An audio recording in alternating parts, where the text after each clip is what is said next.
Pemirsa, apa langkah politik Presiden Joko Widodo dalam menyikapi situasi terkini termasuk tuntutan para mahasiswa?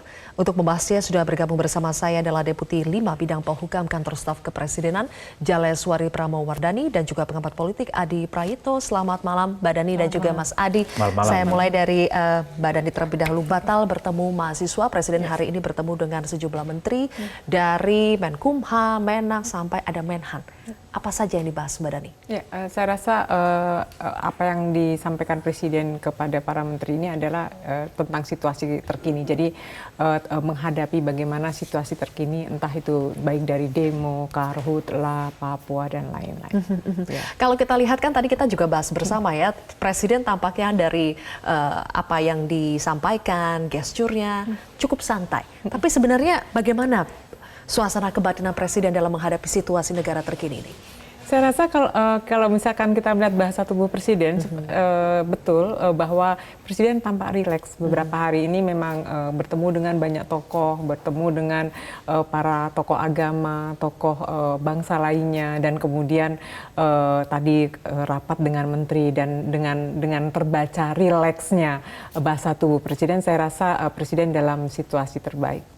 Dalam situasi terbaik, berarti apakah itu artinya Presiden sudah banyak menampung usulan dan sudah siap untuk mengambil langkah politik berikutnya? Ya, karakter utama Presiden ini kan berdialog. Sehingga kalau kita melihat rentetan dari selama bulan September ini, dari mulai dengan fraksi, ketua-ketua fraksi, komisi di DPR itu, kemudian disambut dengan tokoh agama, kemudian tokoh-tokoh dengan berbagai sektor, terus kemudian kita melihat juga pertemuan dengan menteri-menteri dan lain-lain itu. Saya rasa rentetan ini penting untuk kita baca sebagai bagian dialog, mencari masukan-masukan, saran dan mendengar itu. Baik, sebentar Mbak Dani dan juga Mas Adi, kami akan pantau situasi terkini di KPK terlebih dahulu. Kita lanjutkan kembali perbincangan di studio, masih bersama dengan Mbak Dani dan juga Mas Adi. Mas Adi, ada kita lihat rentetan peristiwa dan langkah-langkah yang diambil Presiden dari mulai penundaan pengesahan 4 RU yang dinilai kontroversial, kemudian mengajak dialog para tokoh-tokoh bangsa, kemudian juga sebetulnya hari ini berencana untuk bertemu dengan para mahasiswa. Anda melihat yang Anda analisa maksud dan juga arah dari Presiden dalam melakukan sejumlah rentetan kegiatan ini apa? Ya tentu Pak Jokowi itu sedang melakukan public hearing terhadap kelompok-kelompok yang selama ini menolak, mengkritisi dan bahkan melakukan resistensi terhadap sejumlah undang-undang yang dianggap kontroversial. Pengesahan revisi undang-undang KPK, termasuk juga soal RKUHP. Artinya sebenarnya kalau mau jujur ini tinggal running undang-undang karena sudah masuk kesepakatan antara DPR dan pemerintah. Tapi dalam rentang itu Jokowi membuka hati dan pikirannya untuk berdialog dengan pihak yang selama ini cukup kritis gitu ya, soal substansi yang ada dalam undang-undang itu. Sehingga lahirlah misalnya soal penundaan terhadap RKUHP, termasuk misalnya soal mempertimbangkan bagaimana ada perpu untuk revisi tentang undang-undang KPK. Satu langkah maju yang sebenarnya ditunggu oleh banyak orang di tengah deadlock kalau mau jujur. Pemerintah dan DPR sudah telanjur mengesahkan undang-undang ini akan running. Tapi pada saat yang bersamaan, kelompok aktivis mahasiswa, bahkan ada anak sekolahan gitu yang melakukan protes, ini adalah satu langkah yang belum ada titik temu, di mana posisi Presiden yang sesungguhnya. Apa yang dilakukan Jokowi kemarin adalah sebagai upaya untuk meredakan tensi politik, sikap politik Jokowi jelas, bahwa sedang menampung semua aspirasi, terutama pihak yang... Tetapi berikutnya apa yang harus dilakukan setelah melakukan public hearing, apalagi yang harus dilakukan oleh Presiden Joko Widodo? Kita akan bahas nanti, kita harus sudah terlebih dahulu pemirsa. Pemirsa, berbagai pintu dialog dibuka oleh Presiden Joko Widodo untuk mendengarkan berbagai masukan dari banyak kalangan, termasuk salah satunya sebetulnya dari mahasiswa nih, Mbak Dani. Apa respons Presiden Jokowi ketika pertemuan dengan mahasiswa hari ini batal digelar?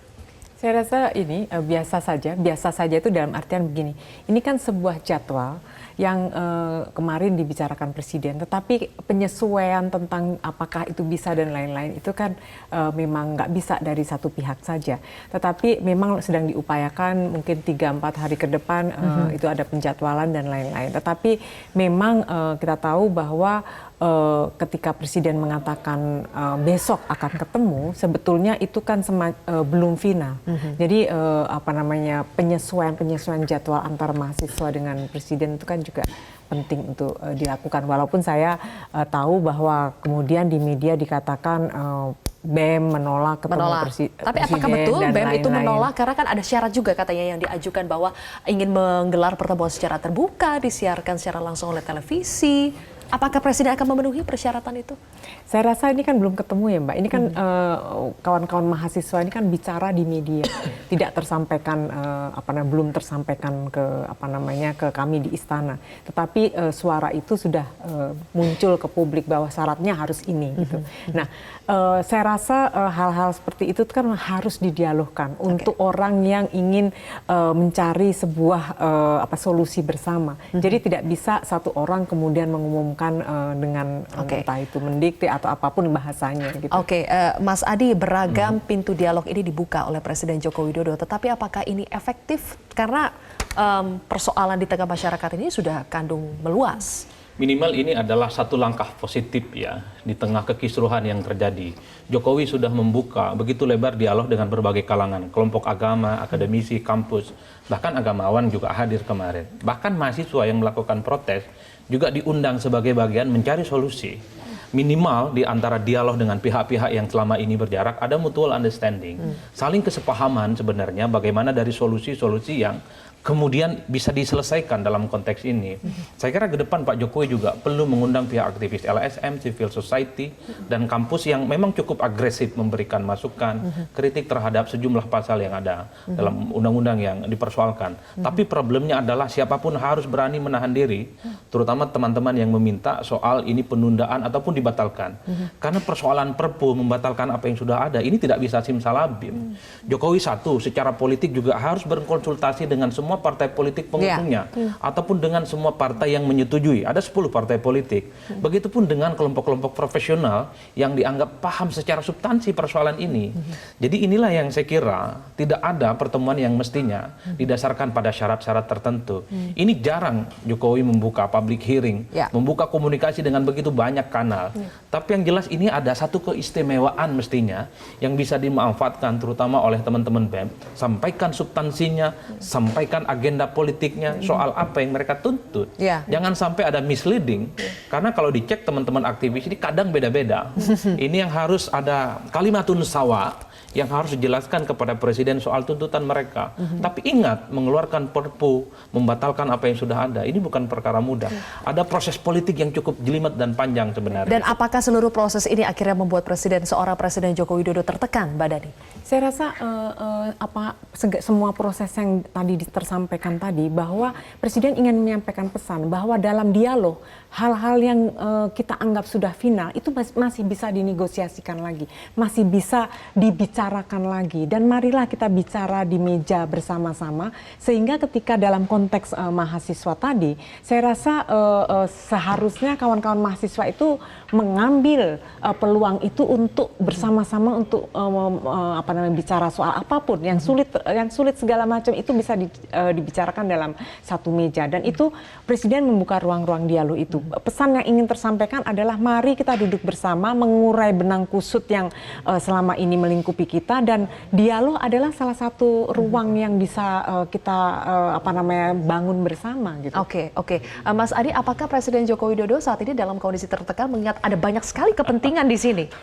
Tentu secara manusiawi Jokowi tertekan. Pressure publik yang dilakukan secara intensif berhari-hari ini telah menekan kepada titik nadir soal kesabaran Pak Jokowi sebagai presiden. Tapi kita tahu Jokowi ini orang Jawa. Orang Jawa yang tidak pernah menunjukkan bahwa sedang panik. Nah, kepanikannya itu sebenarnya bisa dibaca ketika Pak Jokowi sedang membuka komunikasi dengan berbagai kanal yang selama ini melakukan protes.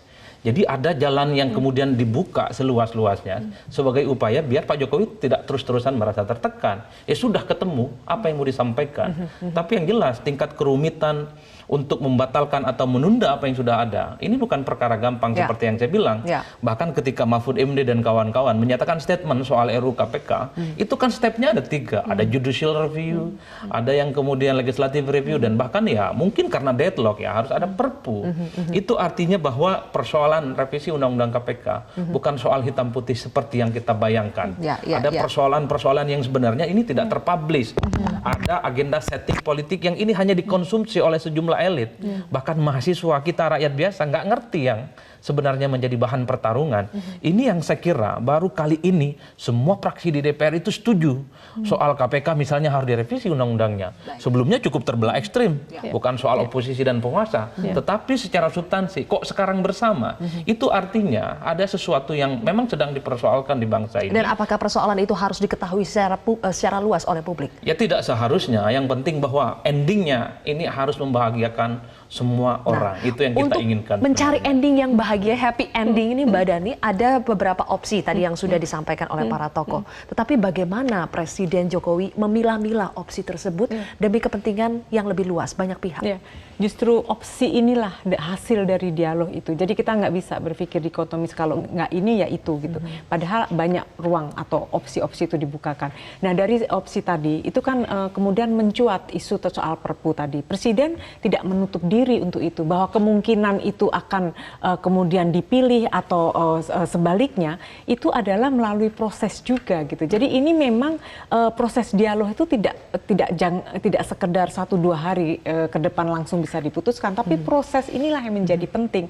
Proses itu mengindikasikan kepada kita bahwa ini ada indikasi niat baik, bahwa ini proses yang tidak berhenti, ini tidak sekedar lip service saja, tetapi ini ada hal yang bergulir yang menjadi kesepakatan bersama. Baik, mudah-mudahan dengan proses yang baik hasilnya pun bisa baik ya. Terima kasih Mbak Dani dan juga Mas Adi sudah bergabung bersama saya di sini Prime Time News.